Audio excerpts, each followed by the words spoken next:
Good afternoon, everyone. Thanks for joining us. This is our first Talent Search EOC Lunch and Learn session where you can ask anything and everything about the proposals, the upcoming competition. We will tell you, I will tell you, I don't know, or I'll direct you to where we're referring to it or where our answers are coming from the 2021 program application. With your Zoom invitation, I know just until recently the link was not working, but if you try it again, it is working. I had accidentally restricted it.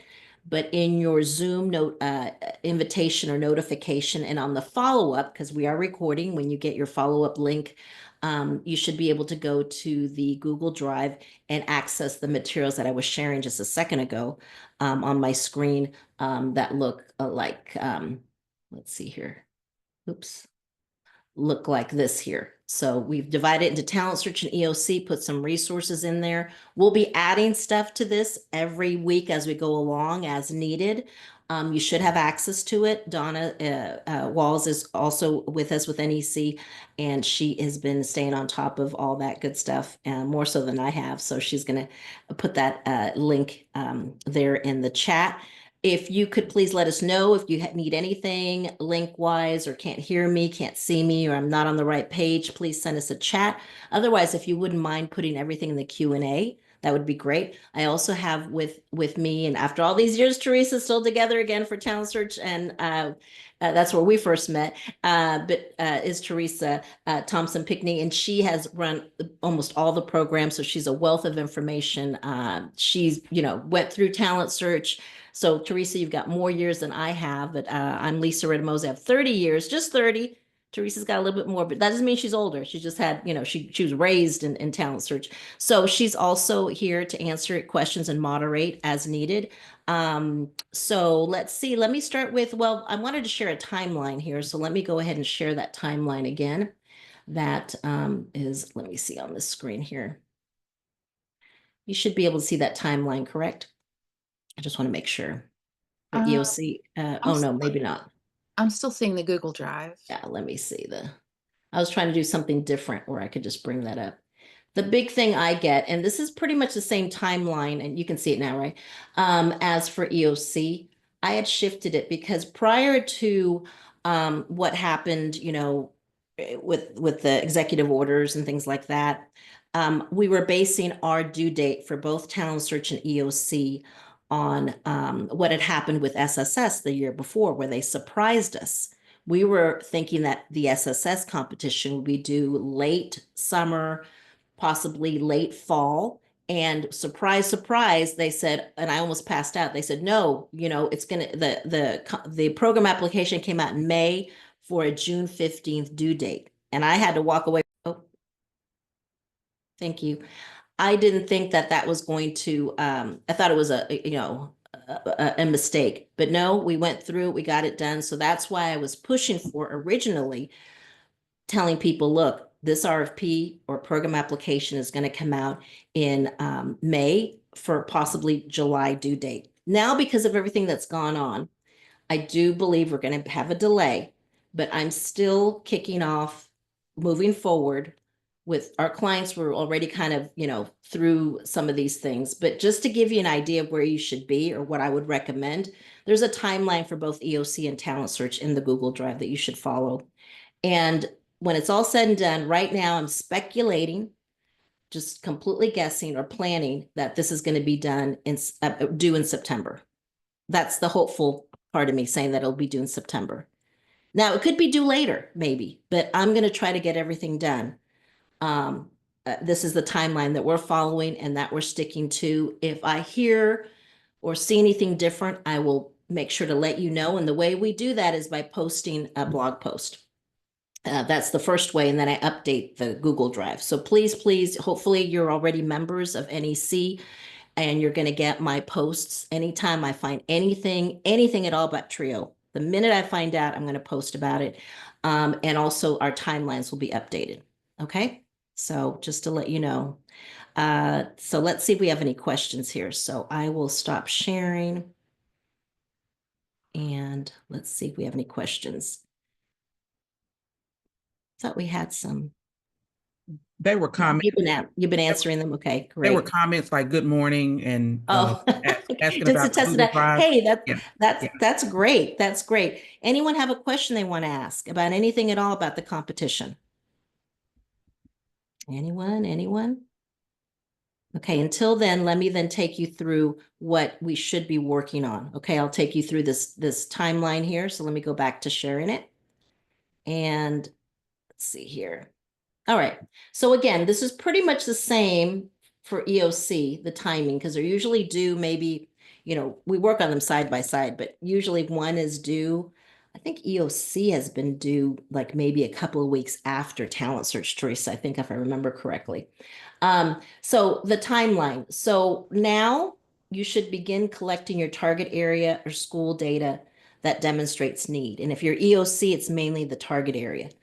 Why do you want to do it now? Because once school gets out, y'all know it's going to be next to impossible to try to get the data that you need. And I know you may be thinking, oh, I'll get it from the website, from the state website, the district website. Well, sometimes that information that you get from from those websites isn't going to show need. And so you have to have access or have conversations with the folks at the target schools to make sure that it is, you're getting the information that you need to show need. Okay. So I'm worried about if people waiting until later to start, trying to get this information from the target schools, because y'all know how it is with talent search during the summer. The other thing you can do, once you start beginning to collect the data information, that's going to take the longest, but what you could crank out in a couple hours, if that much, is to draft your budget for year one of your proposal for both Talent Search and EOC. Do that immediately using, for those of you that are existing, using how much money you're getting today. So whatever your budget is for 24-25, act like that's going to be minus carryover, because you won't have any carryover.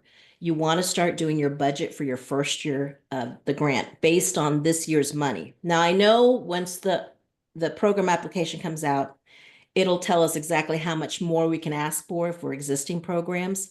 In the past, they've always told you to base it off of what you got for your last year of funding. So technically, it should be that your year one budget should be based on, and the number of students you have to serve is based on what you receive for your fifth year of funding. So in our case, it would be whatever will be on our GAN, the grant award notification that you get every year, but this will be for 25-26.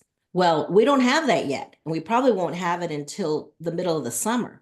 But that's okay. You can go ahead and draft that budget, act like it's going to be based on 24-25 now, because it's always easier to put in a little bit more money, right, than to start, to take money out. So yes, I know right now, like with our clients, we're telling them, look, I know this is not the actual, I know we're going to be able to ask for a little bit more. I'm hoping, or it could be level funding, but let's go ahead and crank that out so we can know how much we have to work with and how much we're going to have to ask our agencies or our colleges to help us pay for some things, because it doesn't look like we're going to be able to, may not show that we're going to be able to afford the program. All right. So someone's asking, should we expect 3 CPPs this round? I don't know. I don't know. I honestly do not know. I know they're going to be different. Prepare for at least 2, but yes, it could be 3, right? So thanks for that question. All right. Is the proposal the best time to consider changing target schools? Would this require scope change approval from Department of Ed? Hey, Al, thanks for that. This is a great question. Every time I went to write my proposal for Talent Search, it was kind of exciting in a way because I knew I could revamp things. Now is the time. I mean, if it's an issue right now, maybe you should consider asking now, but definitely when you rewrite, this is where you can change your target schools. But remember, for prior experience, in order to not lose prior experience, you can't just revamp completely.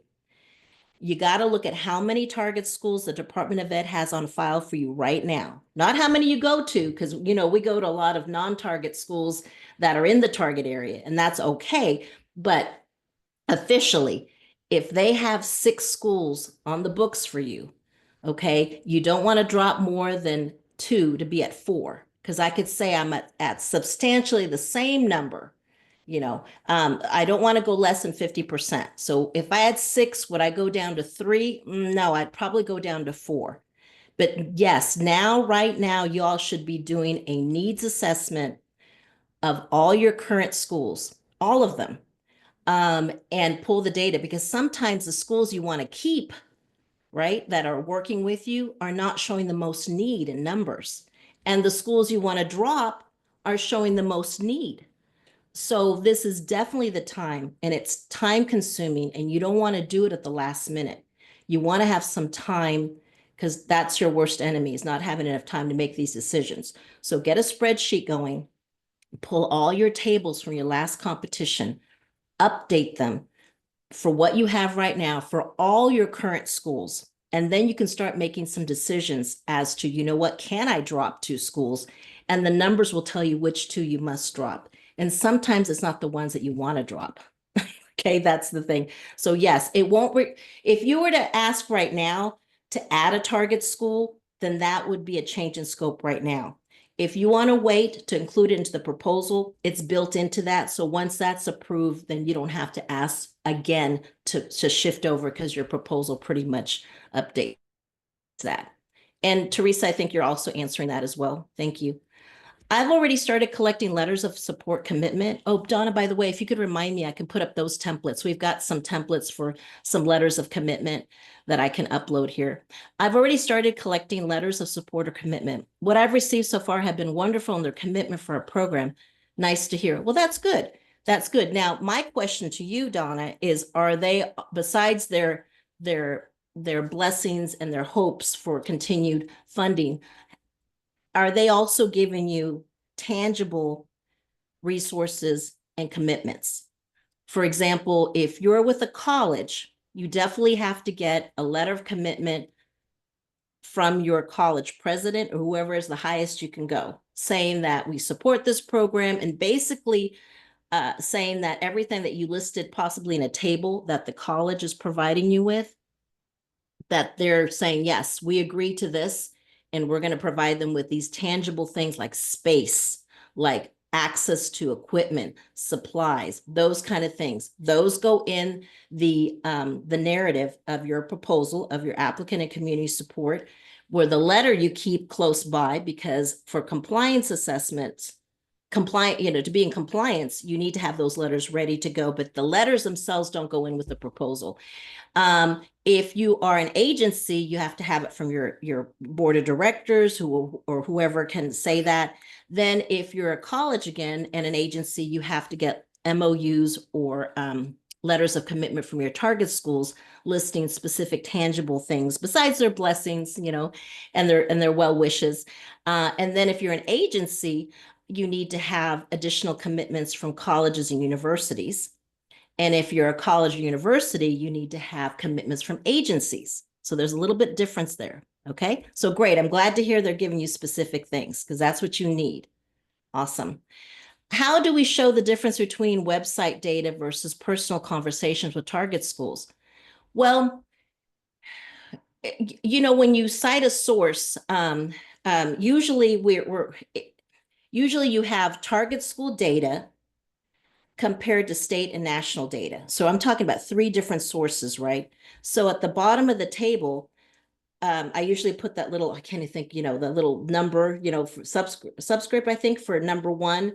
And I would put whatever data source I use. And sometimes for the target schools, I'll put data source number 1, target school official or target school counselor, comma, and then the date or the month or the date that I spoke to them. And then for my second source, whatever that source, wherever it came from, and then wherever the national data came from for comparison.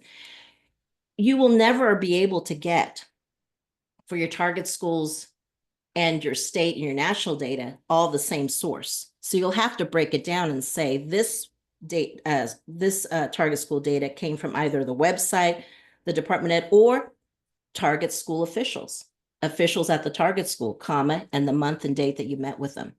And keep your notes handy as when they stated that, because sometimes we have to go by what the high school counselor said, the lead counselor, about how many students she thinks from that graduated and went to college 6 years ago ended up getting some sort of degree, if she has that information, or even on the college enrollment, if I have to go by that, or persistence. Because right now, some people, when they go to the state website, it shows persistence from 1 year to the next is sometimes at 103% because people moved in.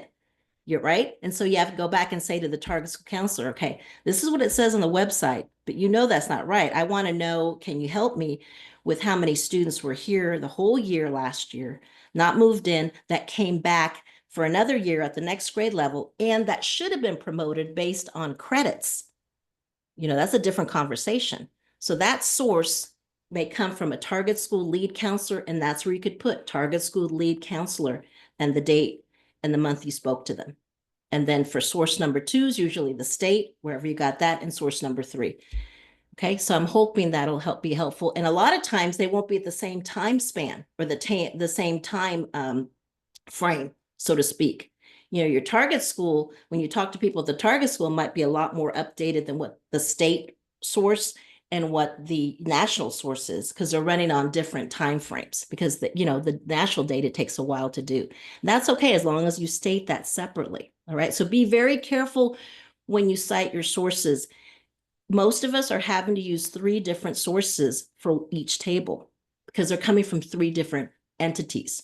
So make sure you break it down, okay? And show, subscript number 1 comes from here, subscript number 2 and number 3, all right? If the website doesn't show need, but the school, yeah, so I go by what is going to show the need, and I cite that source. Target school counselor. Sometimes we do for question number 6 or the question about the rigorous secondary school program of study. If some students, with a question about here in Texas, we actually have to say, well, you know what, the schools offer it. So I can't say the schools are not offering a rigorous secondary school program of study. But the second part of the question says, or there's a lack of support provided by the school. So that there's no website for that. You've got to talk to people and either do a survey or a discussion or a focus group with your target school officials to find out in a very nice way, get them to tell you where they're not providing students with the support for students to complete a rigorous secondary school program of study. Okay. So that happens a lot. Your state information won't show it. So that's why these conversations need to happen before school gets out. Given the current political climate, is there a list of DEI terminology we should avoid? Yes, I'm glad you brought that up. And Donna, I hate to bug you again, but could you make a note for me to upload the executive order? And also we came up with an overview and some terminology that you should not probably insert. And think of it this way. I never thought about it before. And when we wrote our proposals, we never included it, but we've been reviewing a lot of proposals for folks that we didn't write. And we're having to take out a lot of mention of, gosh, Donna, I can't think right now, but, or Teresa, some proposals. And in the past, I've told folks, after you answer the question about the low number of high school graduates or either the target area for EOC or for Talent Search, and if you do it overall without any reference to gender or background, race, right? But then I used to say, but you know what? If you found that it's particularly higher for a certain group, like maybe Hispanics, bring it up as supplemental information under the table, not the answer for the table. I don't even put it in the table. So again, some folks are putting, that look at how it is as part of their answer. They would say, well, it's this much harder, or look at the high school graduation rate for minority students. That's what you want to avoid. Okay. It's about the whole school, and no longer should you isolate or pinpoint or bring up how bad it is for a specific group. Also, regarding translation services as being part of your services, you can state that it's per another executive law that you have to, you must provide you don't want to look like trio is there to provide the translation services. It's not a required service, so I would remove those. I would remove any reference to providing ESL or translation services, and maybe you don't have that already.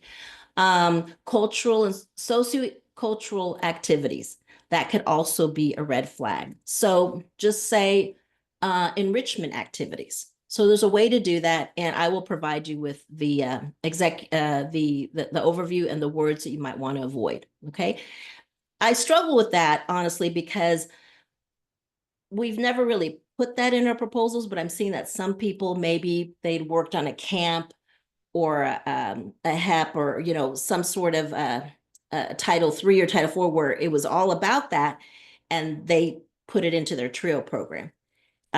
So most of us shouldn't, if we stuck to the questions, shouldn't have a lot of references to that. But sometimes people, you know, inherited a proposal or from another proposal that was about helping a specific group and carried that over. Can the letters of support or commitment be our signed MOUs, or do they need to be a letter specifying their support? Can the letters of support or commitment be our signed MOUs? Well, usually the MOUs contain a, this is what we will do, this is what they will do. So you can have an MOU on hand or a letter of commitment. The question is, does that MOU, which it should, it lists usually what you provide the entity and what they will provide you. The part where it talks about what they will provide you, the target schools, the college or the agencies, you know, usually it's with a target school. Is it listing access to students, maybe office space, meeting space? Are those on there? But you don't have to have both. You just have to have one or the other. Okay. Great question. For EOC, I'm thinking about deleting one of my 5 counties, but it depends on the numbers. Exactly. This is why I'm telling you all right now, honestly, the rest of the proposal, besides the applicant and community support, because you have to get your letters of support and see what they're going to provide you, but everything else, you could, if you had to, lock yourself up for a weekend and crank it out. It's this darn need section. Who makes the cut is the biggest deal right now. So you should be in a spreadsheet, copy and paste your tables from your old grant, okay? Plug it into a spreadsheet. Initially run it for all the counties, like for EOC, Deborah, got to check that out. Do you need all 5 I'm sorry, Sharon, do you need all 5 counties? Do you need them? I mean, you may have to, in EOC, you have a little bit more flexibility. Can you shrink that target area? But when you shrink it, can you still show me that you have at least 3 times the number of students you have to serve every year? I've got to see that as a reader, that she has more than enough. And also as a director, you know, I need to make sure, you know, my area, oh yeah, I got it, shrunk it down. And when I ran the numbers, we have 1,000 eligible people. Well, heck, I need 1,000 just to be in the program. So I need at least 3,000 eligible people to hopefully get my 1,000 if that's how many I have to serve. The same with Talent Search, 500. I always look to see, can I show at least that there's 1,500 kids in my target area, my target schools, so I could say from the 1,500 that are eligible, I'm going to get, you know, 500 of them, right? Because not everybody wants to be in your program, right? So this is why they're not dying, they should be, right? So this is why, yes, Sharon, you need to start seeing and running the numbers, doing a spreadsheet, doing your census, because the one county or the counties you may want to get rid of are the ones that are showing need. So you may be stuck with them to show need, right? And so sometimes we end up with a bigger area, knowing that we can get all our students from one particular part of it, participants. It doesn't mean you have to spread out. I know on the program profile form, they want you to kind of spell out your intention of how many students will be at each school or maybe each target area.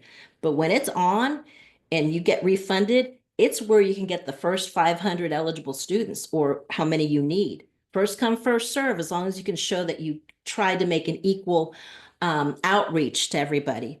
And it's first come, first serve. Don't ever save any slots for a certain school. If they're not loving you, you give those slots away to the school that's loving you. Okay, that's on your target schools. Okay, it's if you try to keep everything equal numbers everywhere, it's going to be a struggle. Okay, so yes, you've got to start doing the numbers now. If anything, please start collecting the data for census and your target schools. And remember, your target schools need to show need across the board. You cannot just go and say the average.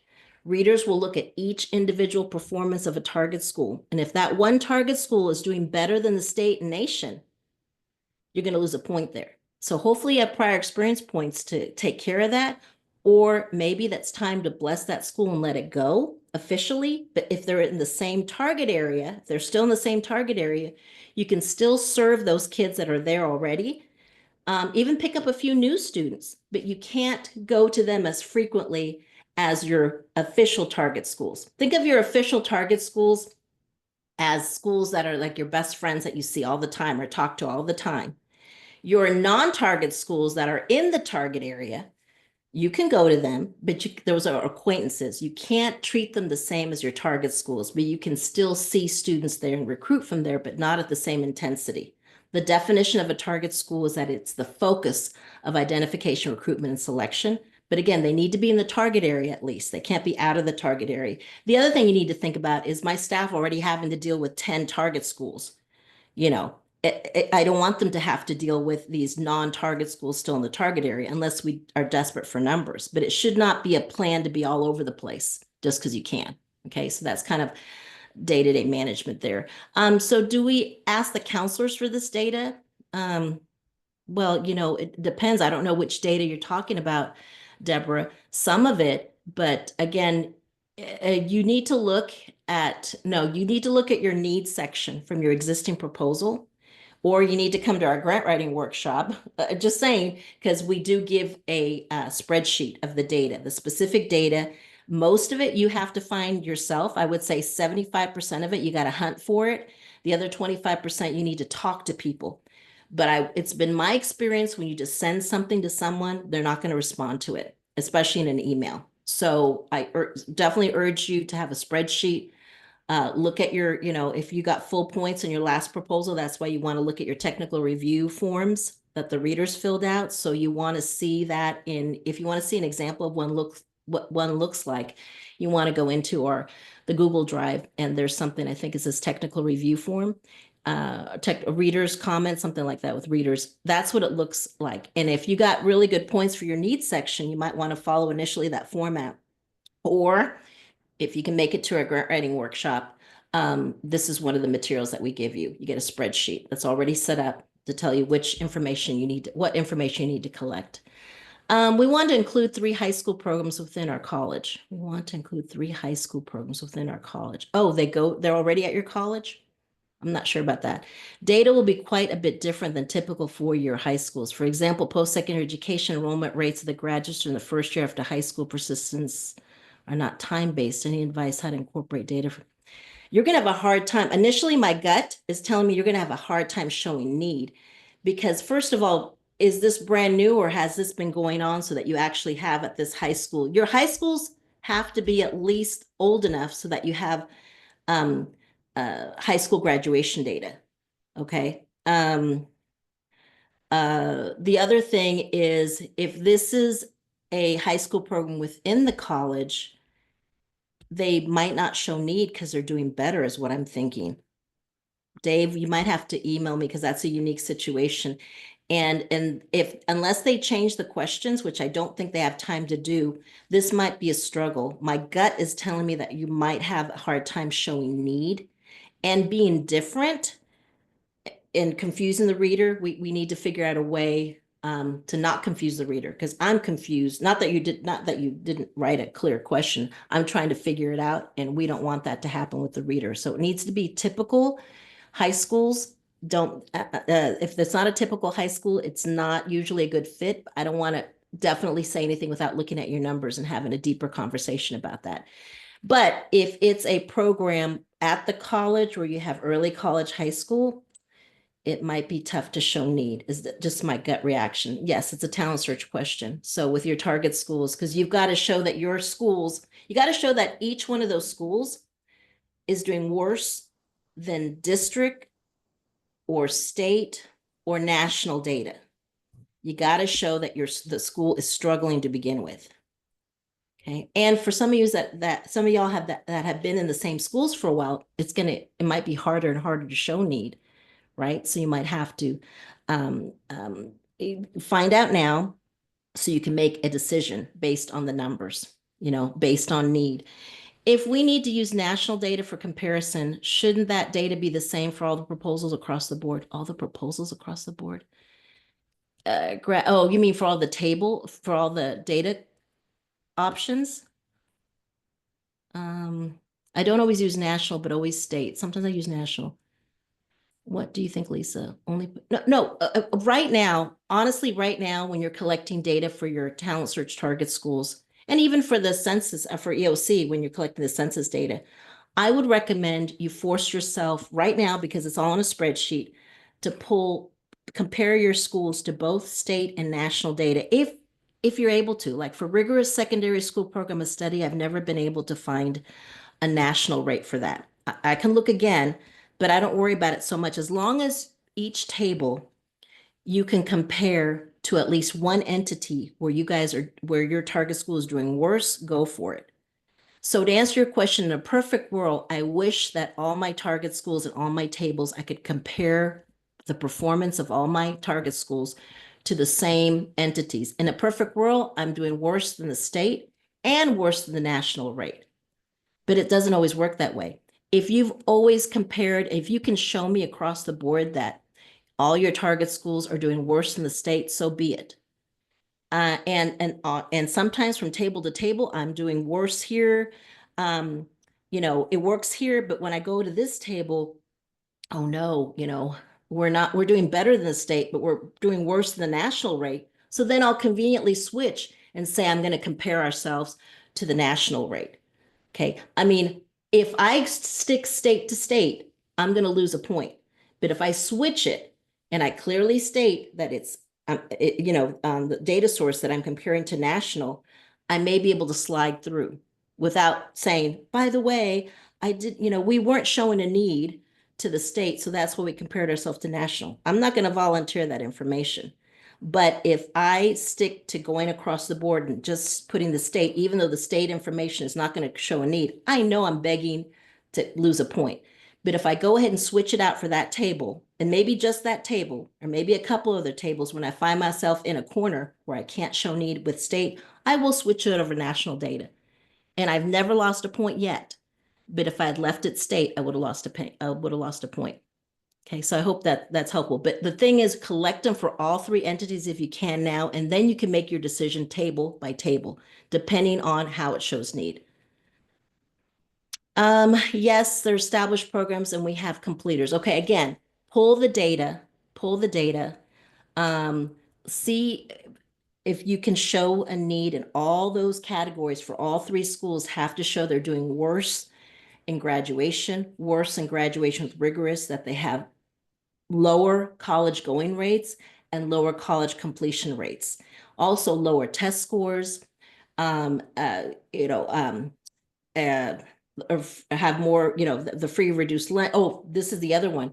The student to counselor ratio is so hard to show need, because I think the national average, the last time I looked, is like 490 to 1. So that means you got to show at the national rate that your high schools or your schools have a higher ratio to show that the problem is worse, that you have more need. A lot of people say, well, I compare it to the 250 recommended ratio. I tried that and I lost points because they said, you can't compare real ratio to recommended. It's got to be real to real. So a lot of us already are going to lose points there if we can't show that each target school has a higher student to counselor ratio than the state and national rates. Okay. Real rates, not recommended. Okay. EOC, I've never indicated a target school. Correct. You have a target area. Talent Search is in 3 of the 5 counties we serve. We have access to high school students at the other 2 counties. Ultimately, I may have 200 high school students each year, I think. Do I need to indicate target schools? No, you don't. You don't need to indicate target schools. You just write for those target areas. And when reality hits, you grab those high school seniors if no one else is working with them. count them. But if you were to include them, then you might have to pull the data, unless you want to, unless you can pull that data. But go ahead and write for your counting and follow the EOC questions. And you don't have to have any target schools. I mean, it says you could, but I wouldn't, because then you have a lot more flexibility. Okay. So I would not. Hopefully that makes sense. Okay. And then since COVID, we've seen a drop in graduation rates. Okay. And this sounds terrible, but okay. I mean, it kind of sounds, enrollment and retention. But you probably mean across the board. Do you think that you think that will be shown in data, and that is something we can use to our advantage to show need? No matter the reason, you don't necessarily have to come up with a reason why, but some people, I've heard the readers are been told, that they're tired about hearing about COVID. And I think they mean when people say, well, because of COVID, we have incomplete data, or because of COVID, we can't show the need, it's all messed up. I don't think they're going to go for that. But if you've seen a drop in graduation rates, and I'm thinking you mean in your target school or target area compared to, this is the one time when you want to make your target area, your target schools, not the one time, but with everything else in life, we try to be better. We try to improve, right? We want to show our strengths. For this need section, you got to show how everyone is still struggling. So when I see this sentence, we have seen a drop in graduation rates, enrollment and retention. And I'm thinking at the high schools. Great. I mean, this sounds awful, right? But in my world, that sounds great. But you got to make sure the drop you show me visually, that it's lower than somebody else. Are you saying it's lower than the state, or lower than the national, or both? So that will show in the data. It's all about the numbers, the percentages. So when you tell me, okay, what do you mean? Your graduation rate is what? Okay, compared to who? So I guess what I'm saying is, there's no reason to state or make room to say, hey, things have gotten worse lately. Okay, but show me, what do you mean by worse? So whether they, for whatever reason, maybe they've been bad the whole time, or they just recently got bad, it's not so much an issue. Show me how bad it is. That's what I need to see. And then if you have room, you can tell me why. But the data needs to show the need, okay?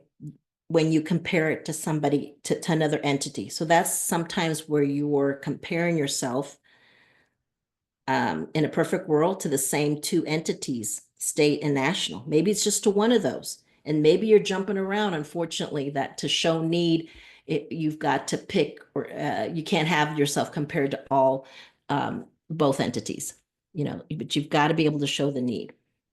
Okay, so I hope that was somewhat helpful there. Do we have any other questions? Where are we at with time, ladies? We still have some time. Let me see, we had another question here. Apologies, I should have been more clear. For example, if I find through one source that the national graduation rate is 87%, but another colleague writing a proposal finds the national grad rate is 92, how do we know which is correct? What's the best source to use? You use the best source that works the best for you. And there are so many, I could find for the graduation rate, I could give you 50 different sources, okay? Luckily, in the program application, I don't think they're going to change it. I've written some proposals before where they tell you, please note that your source must come from this, these approved sources. And sometimes we're stuck, not here. They have never, and hopefully they don't change it.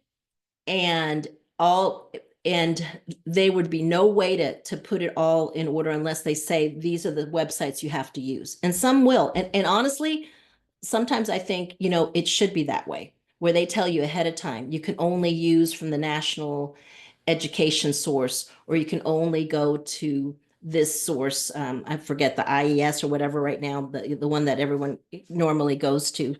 That may be where I start, but I shop around. If I have to. I'll find the one, like you stick with your 87, and it doesn't matter if someone else has 92, as long as it's not coming from you and it's within 3 years and it's a reputable source. Now, you don't want to cite any TikTok website or, something like that. But Sometimes I've cited newspapers when they do the real dropout rate stories on the city, and I cite a newspaper article, so there is not, until they tell us you must use this source, so be it. I'm going to also upload, sorry, Donna, another thing I needed to upload. I didn't think about these things yesterday, but I am thinking about it now. We've collected, just did a search and of sources of where we have the national rates, but you might find something that, a different one. And sometimes you have to find something, especially for the high school graduation rate, the national one, that is set up so that you can show need, because a lot of our high schools are saying on paper, 100%, we have 100%, or we have a 99% graduation rate, and you're like, oh my gosh, no, I don't need that. So anyway, no, there's no way unless they change it. I mean, they could, but with everything going on, I don't think, they have the time or the manpower to come up with a standard listing tables. And they're not supposed to say, well, another proposal used this rate, this proposal used this rate, point off. They cannot do that. And if they did that, you can have a strong case for them to try to, to request a reread, because they're not supposed to compare you to anyone else's rates. Okay. You may have answered this question when responding to removing a county. If so, my apologies. What is your advice to adding a county to Serve 850? I can't give you any advice until I see the numbers. I don't know, like here in Dallas County, one county is too big, probably for an EOC. There's too many people. If you're rural, that's a different story. So it depends on the population. Are you urban or rural? We used to have an urban EOC here that was in one city, and they had Dallas and Fort Worth, well, that Tarrant County and Dallas County. They had only two counties, but these were massive counties. I mean, square miles.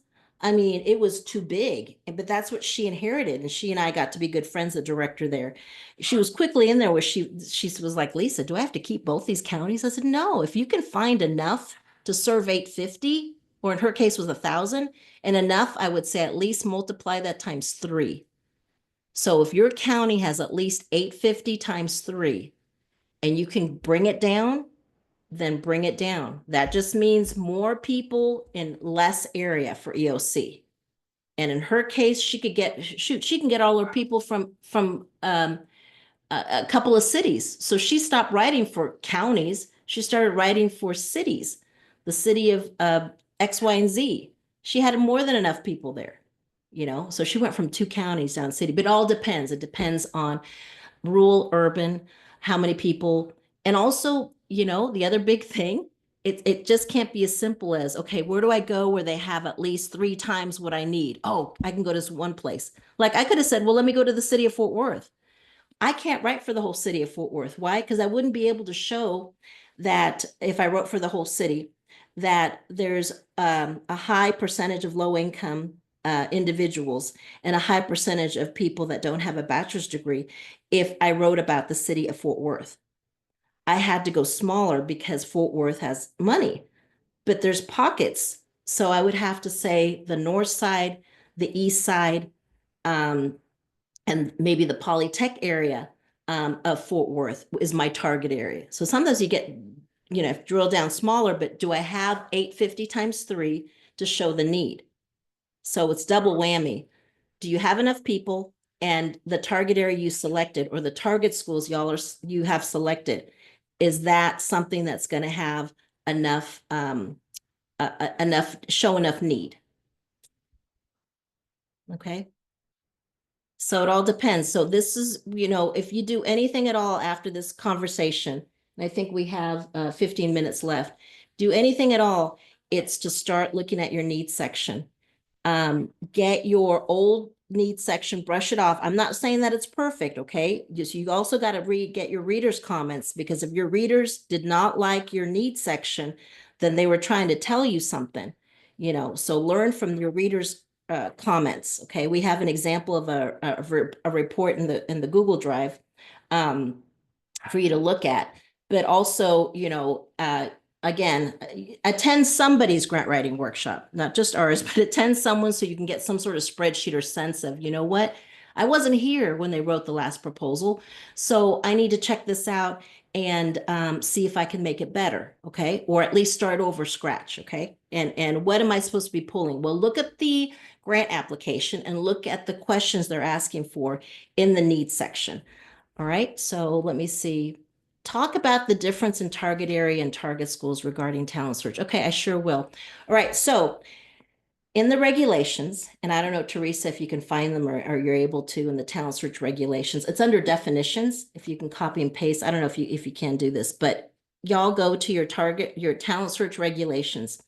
And in the definition, it says a target area is the area with where your target schools is the focus of where your services will occur. But your target area is the first thing you talk about in your needs section. You need to provide a couple of sentences, no more than a paragraph, to tell the reader right away the target area for this talent search proposal is the county or the city or 3 inner city neighborhoods within the city of Fort Worth and urban inner cities, urban neighborhoods within Fort Worth, Texas. You tell me, it's a lot of people won't. They just say, oh, the city of Cleveland. I said, okay, you know what? But you need, or it's a rural city. And I'm like, you need to tell me how far away you are from a major city. And then you give a couple of sentences where you tell the reader clearly, this is my target area. And within my target area, the grant will serve 4, 5, 6 schools located within the target area officially. Okay. So you must have everybody, even both Talent Search and EOC, tell me about your target area. Don't go on and on about it because you don't have time. And very quickly, is it urban? Is it rural? Is it made up of multiple counties or neighborhoods or communities within a city? And if you're rural, link it to, well, located within 50 miles northwest of Dallas, you know, that kind of thing. Okay. Then if you're EOC, you're going to say, basically, I'm paraphrasing, the rest of this proposal or this needs section will deal with the characteristics or the demographics of this one target area that will serve 1,000 EOC participants each year.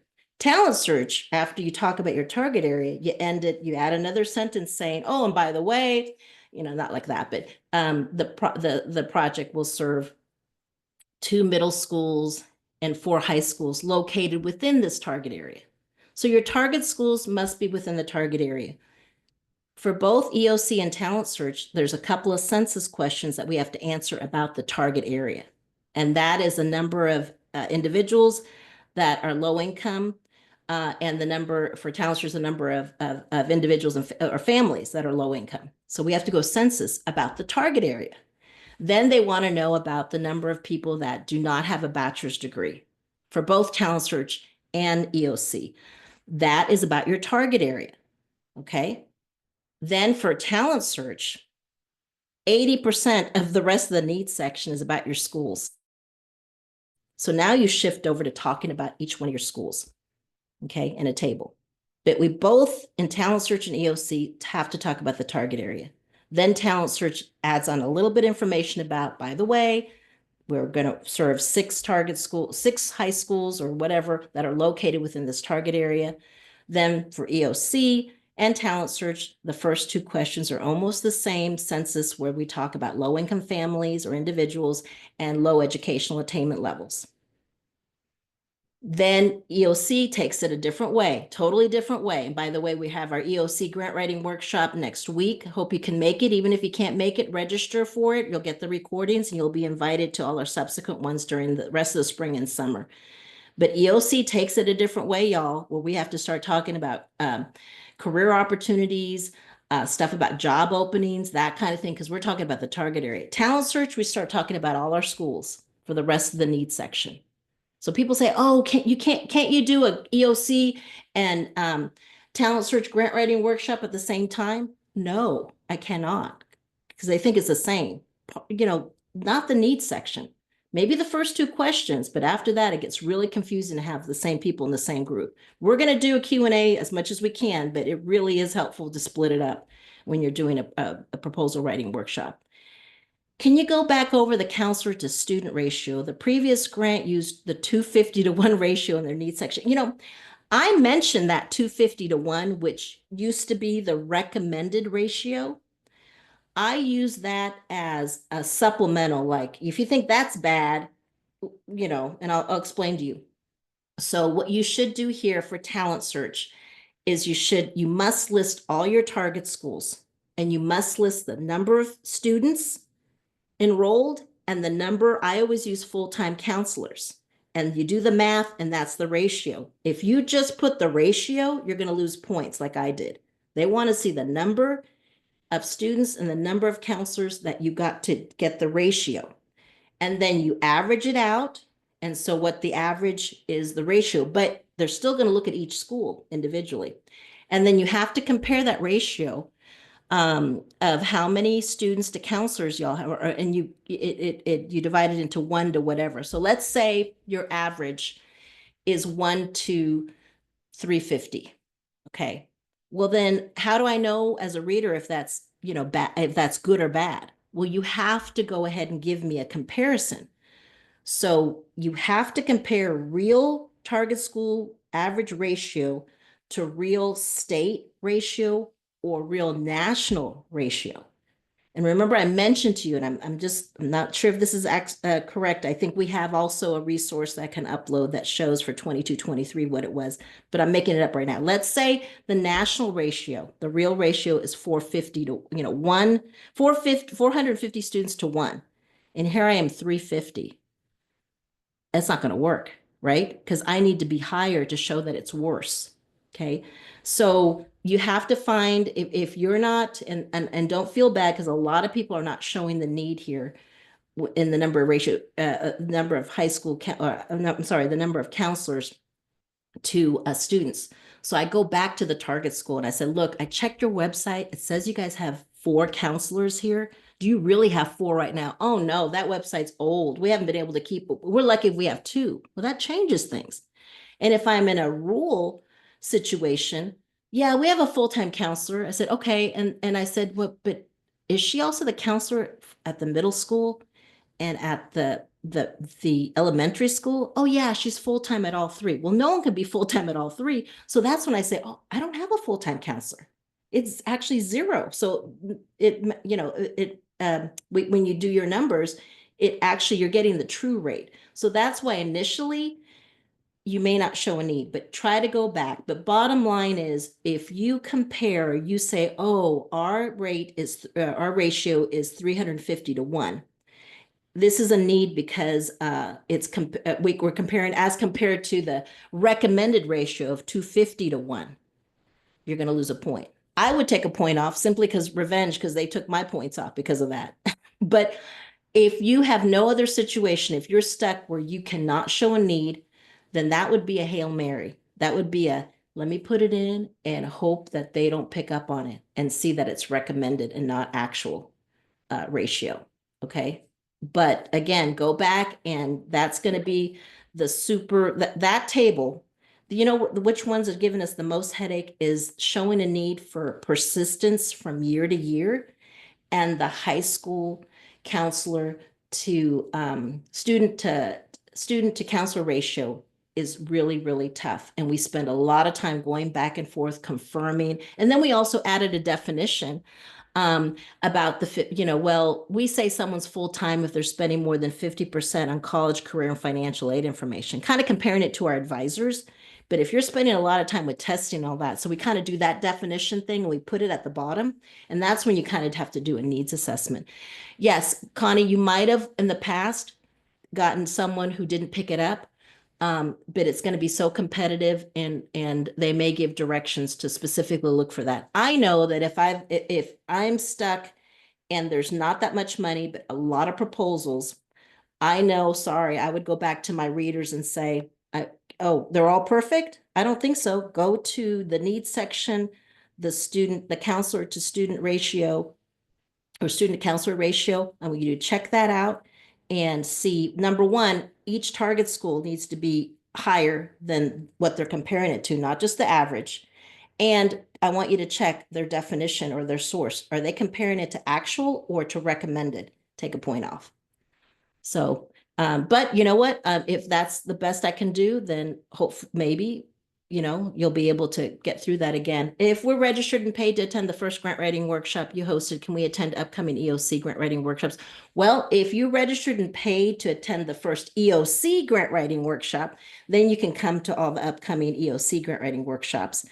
But the same thing with Talent Search. If you're with Talent Search, once you register, like Donna said, she'll automatically register, look for that Zoom, look in your spam folder. Some people found it there because they'll email and say, hey, I didn't get an invitation. What's going on? And so we sent it to you. We thought you received it. But if you purchase Talent Search, it doesn't give you an automatic in for the EOC. So you see what I mean? If it's Talent Search, sure. For all the Talent Search, EOC for all the EOCs. Okay. Donna, did I get that about right? About the that they get the emails?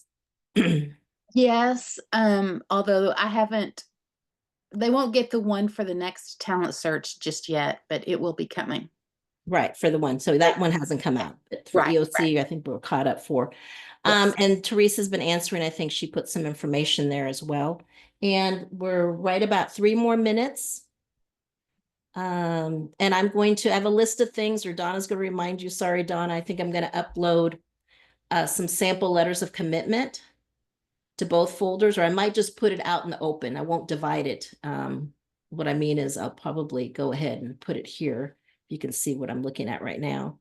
Out in the open here. I'm also going to, what was the other one I was going to do? DEI terminology. Yes, but yes, I'm going to put that on there and some words to avoid. We're all into that, aren't we, ladies?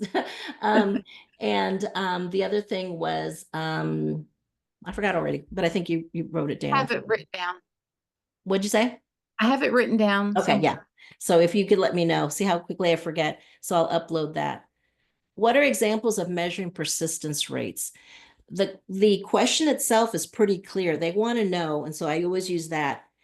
Of the students that were enrolled in this, for example, of all your students that were enrolled in 6th through 9th grade, 6th through 11th grade last year, how many of them came back? Just like when you do your APR, right? You look at all your Talent Search kids that were in the program that were in 6th through 11th grade last year. How many of them went on to the next grade level?